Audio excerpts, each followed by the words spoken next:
Oh, hello, I'll be right with you. I'm serious, I'll be right with you.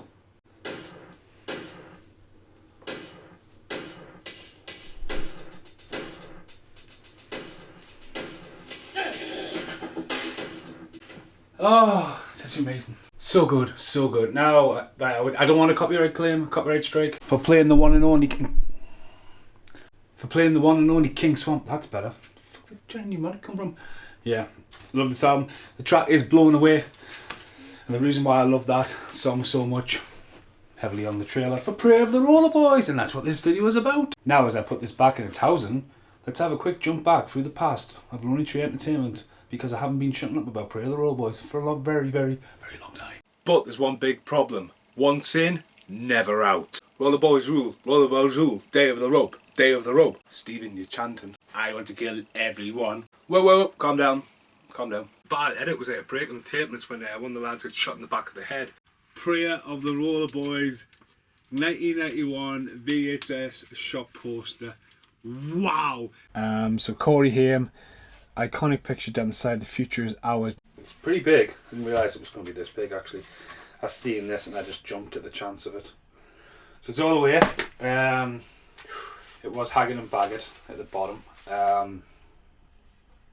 I'm a big fan of Prayer of the Rollerboys, and this is an original cinema poster of Prayer of the Rollerboys, all the way from Australia. Now, considering this was so limited, this is super rare.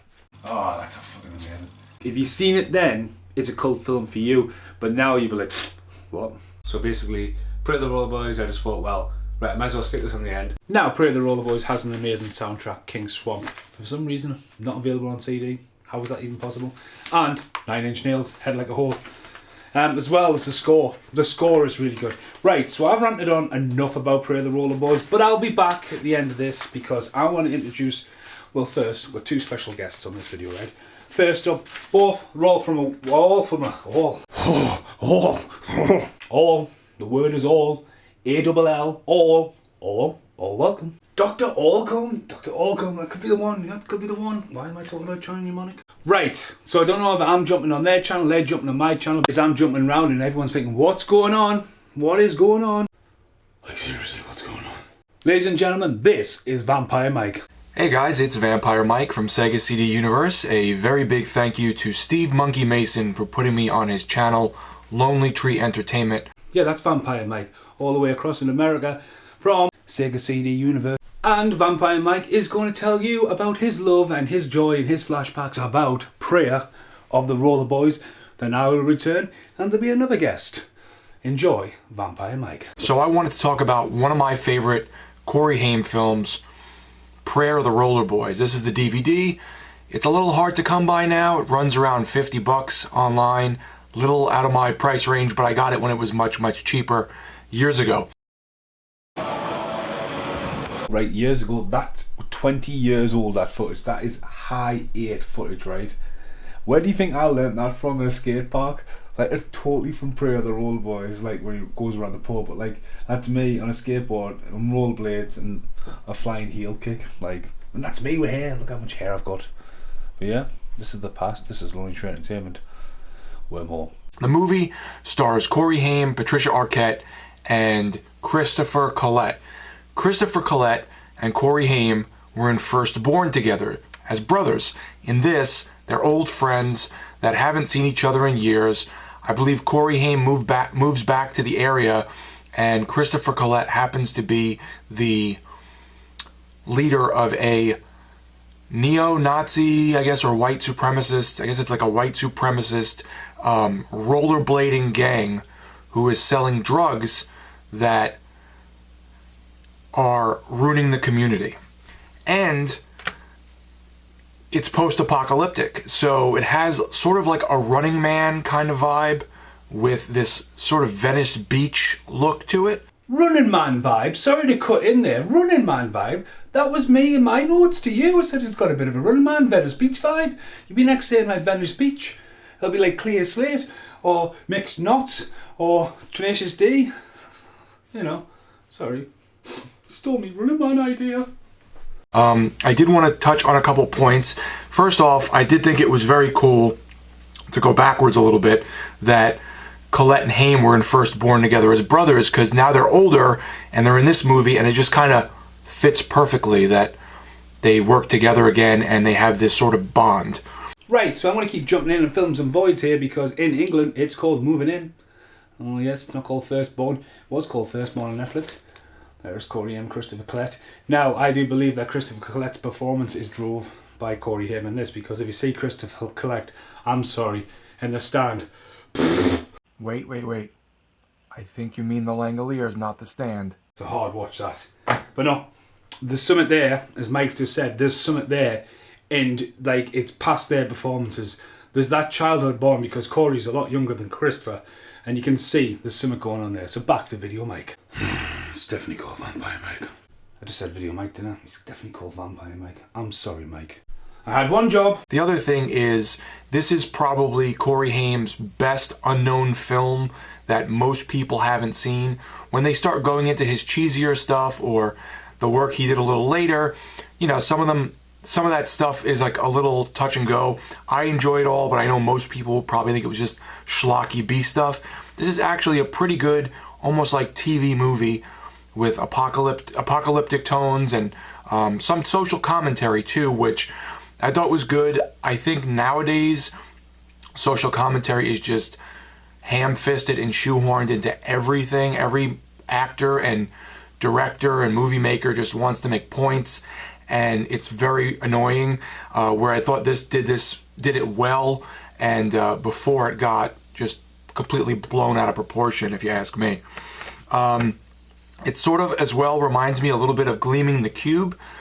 It's like an apocalyptic version of that. So I could see them saying, hey, Christian Slater did really well with Gleaming the Cube in the 80s, but instead of using skateboards, let's use rollerblades.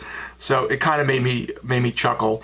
The other thing I wanted to mention was the soundtrack is awesome. It has 9 Inch Nails.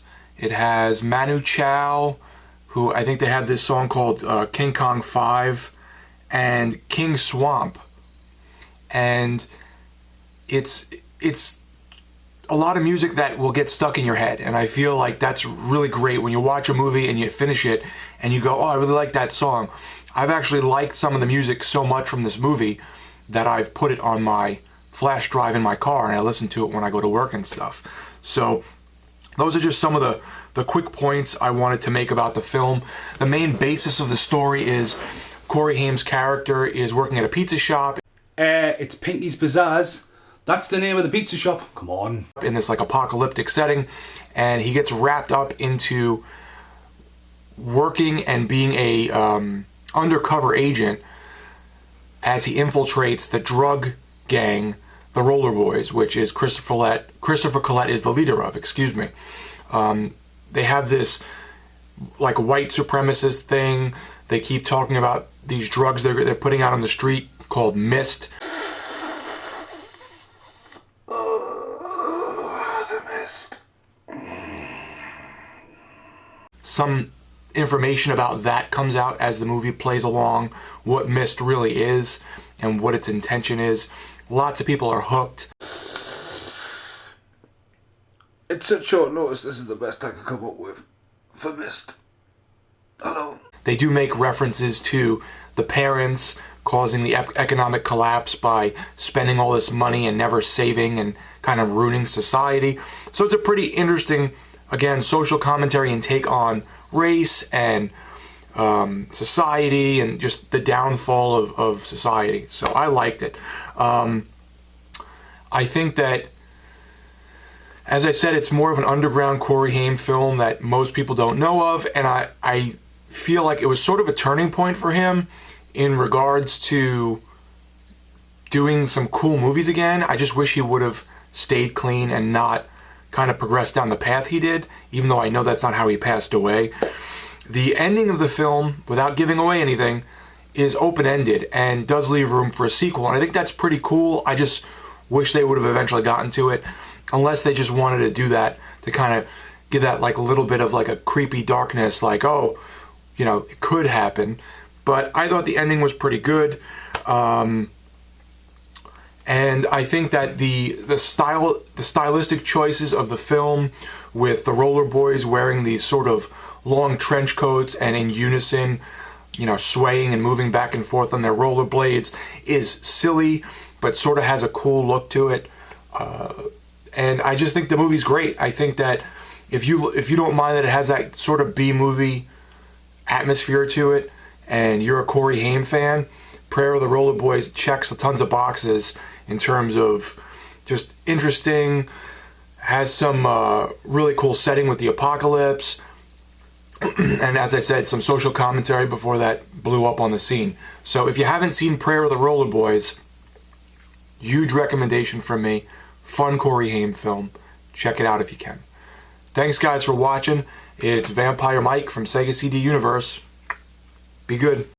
Okay, thank you very much, Vampyre Mike. Amazing insight. It's awesome. It's absolutely awesome. I've talked about this so many different times. Check out Lonely Tree Entertainment's channel. There's review randoms, there's fast forward reviews, there's podcasts, tracking down stuff over the years, because this film has just disappeared, like poof, gone. You know, I was going to disappear there when I realised this light just flickering there. Right, for me personally, touching on a few things away from what Vampyre Mike said. Now, Staunch TV is going to appear next at the end, and they're probably going to be like showing you a bit of a showreel of the film itself and also their insides. But this is my insides. Not really. I mean, I'm not going to go and sit in the toilet.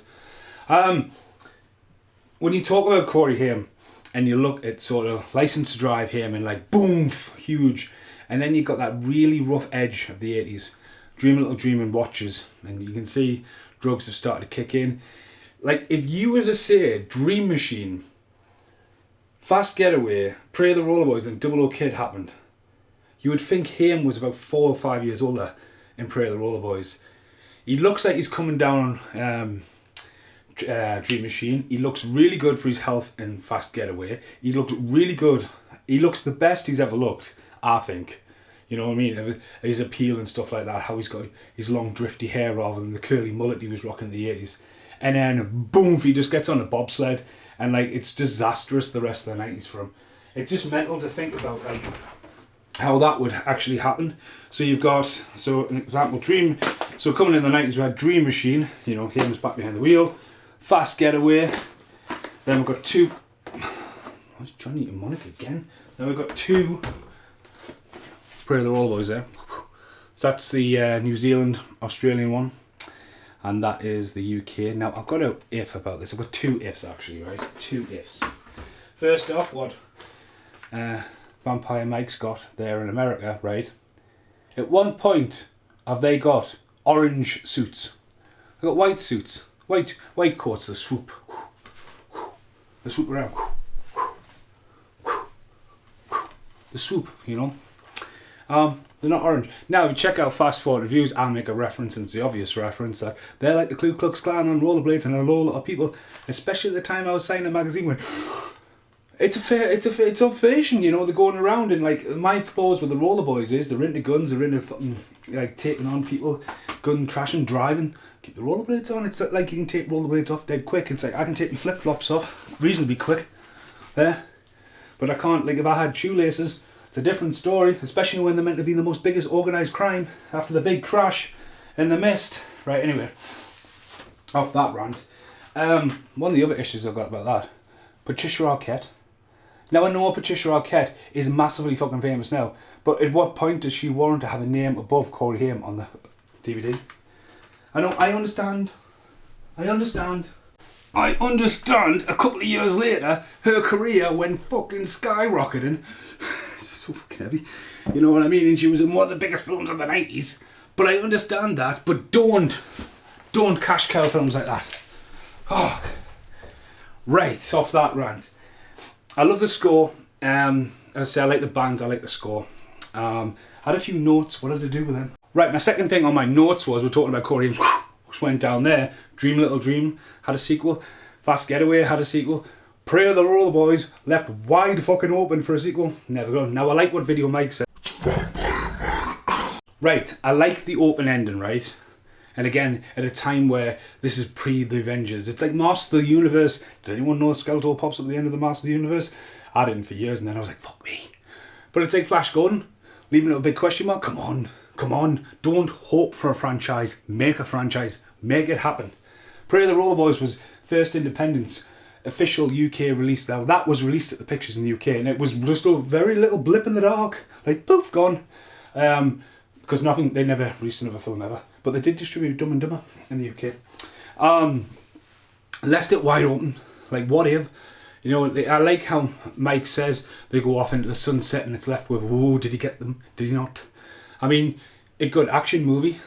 We don't need the rollerblades. The Rollerboys are definitely done. So, again, Rick King went on to do Kickboxer 3 after that. I mean, come on. Pray the Rollerboys could have happened. Like, you could have got Corey Haim back, definitely. You could have got Chris Corrette back, definitely. You couldn't get Van Damme back for another kickboxer until a decade later. Sorry, I'm ranting, sorry. Yeah, we're meant to have 5 points and I'll talk about it in intercut, so I've just made this absolutely messy, but my third point was Running Man. Once again, Venice Beach. Aye, I'm wrecking this house just for you guys. Aye. The fifth one on my idea, have I missed the fourth? Yes, I missed the fourth, because the fifth one just talked about the slippers, you know, the rollerblades, and they've got this massive plan for world domination on rollerblades. Stole my game of the Cube with Christine Slater again, didn't you? Yeah, cheap blood Christine Slater, please on Only T Entertainment. Right, the biggest thing I've got a problem with, and it's not Patricia Arquette, and it's not about the orange jumpsuit. I am completely baboozled and babaffled by this. Now that is one hell of a bitchin' poster, and that is still fresh in my mind because that has only just been framed since moving in this house. Corey Haim, say your prayers, boy, they're coming, and it's like, it sounds wrong. It really sounds wrong. But when you realise Speedbagger says it. Speedbagger. Anyway, pray the Rollerboys, Corey Haim down the side, slunched together with his gun, ready to rock and roll, and the swooping of the Rollerboys up there. Now there's basically been an overlay on there, and that's the Rollerboys. What's really wrong and really weird, that this is the UK cover, right? Corey Haim. Now Corey Haim has been chopped up, flipped around. Pray the Rollerboys, nice Venice Beach, Running Man, Rollerblading Man. Chris Collette's there. Where the fuck's Mark gone? Bango? Where's he gone? He's completely missing. Say your prayers, boy, they're coming. He is completely missing. This guy right here, the guy who plays Rip's brother in No Holds Barred, the guy who's in 13 Reasons Why, him. He's been in loads of stuff. He's been in the fucking X-Files. He's completely missing. That's always baffled me. Really baffled me. And the fact that Rollerboy fat looks like 5, but yeah, whatever. But yeah, now, after all that rant and all this mess, it's time to hand you over to Staunch TV. Hey, what's up, guys? Alex Staunch here. As far as I'm concerned, this is Hamster in his prime. I think we can all agree. I mean, this was right at that sweet spot when Haim seemed to be getting his second wind, as far as, you know, being a hungry actor and all. Shortly before, Haim had returned back from vacation/rehabilitation and was determined to stay clean, and even took on his own stunts as well as the leading role, and he really does steal the show here.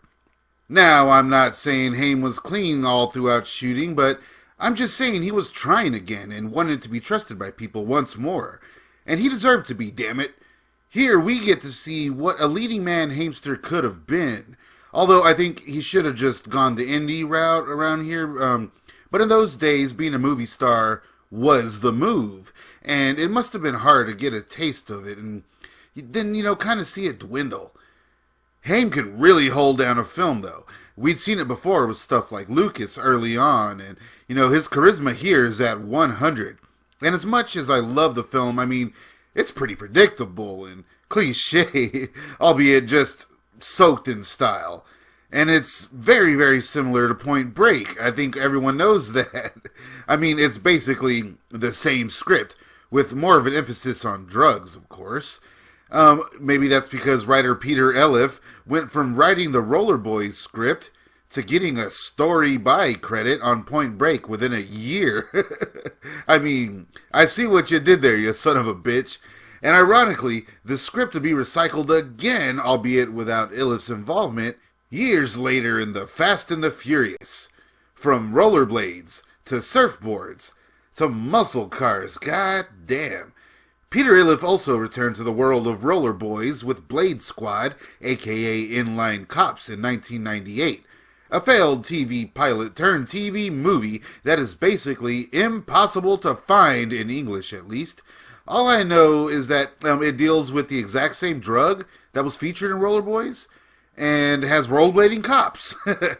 I like to think that the drugs being moved by the gang in Point Break were an early prototype of the drug in Rollerboys, and after the events of Rollerboys, whatever the hell happens in Blade Squad happens. Has anybody seen Blade Squad, aka Inline Cops? What is he talking about? Blade Squad, Inline Cops. Mike, do you know what he's talking about? Oh, okay. Nope. Never even heard of it. As for Corey Haim, well, Prayer of the Rollerboys will forever be a prime example of Haim's raw talent, and is a bizarre snapshot of the early 90s, being ahead of its time as far as the music and, the cyberpunk fashion and aesthetic that would be more popularized by youth as the 90s went on. And it was definitely a predecessor of the rollerblades and film craze. Thanks for having me, Steven. Always great chatting with you and Vampyre Mike. Be sure to check out my Rollerblades on Film video on Staunch TV featuring Movie Watch Daily for my further ramblings on this fine subject. We miss you, Corey. Right, thank you very much, Vampyre Mike. Thank you very much, Staunch TV. There'll be a lot more to come down the channel. We have some more ideas. This could be an idea for future Corey Haim, Corey Feldman movies, because this is where it was going to. It feels like I'm talking to a microphone. I've got the power. But yeah, I absolutely love this movie. And this is, to me personally, take away the Lost Boys, because that's the rocket. Rollerboys, to me, is the peak of Haim's career. He's got some really good performances. It gets a bit rocky and a bit edgy. Prayer of the Rollerboys had so much potential. It's a cult classic. It needs released on 88 films. I recently ranted about this as well. It needs released on 88 films. It needs to see the day. Look how much their DVD costs on eBay. It's ridiculous. And then Haim's career sadly went down. But there is some absolute gems in there. So again, a few people go, oh, there's some little B movies and weird movies like Trading, where he just appears and grabs the girls and walks off. But you need to look past that. Without Malice. Loads of other stuff. There's loads over there I can have a look at. But Fever Lake, maybe just avoid that one. It's a bit, come on man, you can do better. You can do better. But yeah, American Sunset, also known as Hostage Game, I thought was one of his farewell performances. Was absolutely amazing. So I want to say once, thanks again across the pond. This video should appear on both channels, so just on here. But for now, I'm Stephen Monkey Mason. Stephen Monkey Mason. It's just like Mike got my name wrong. There was no pun to get his name wrong. And Staunch TV spelled my name wrong. Sorry, I'm just ranting. Thanks for watching, and please, across the world, stay safe for 2021. Goodbye for now.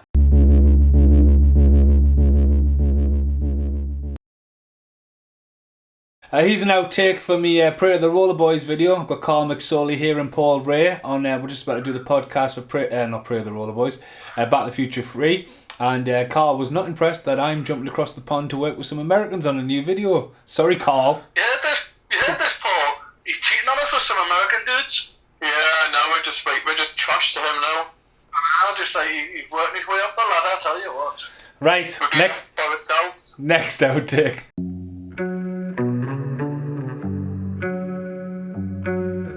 And now, the end is here.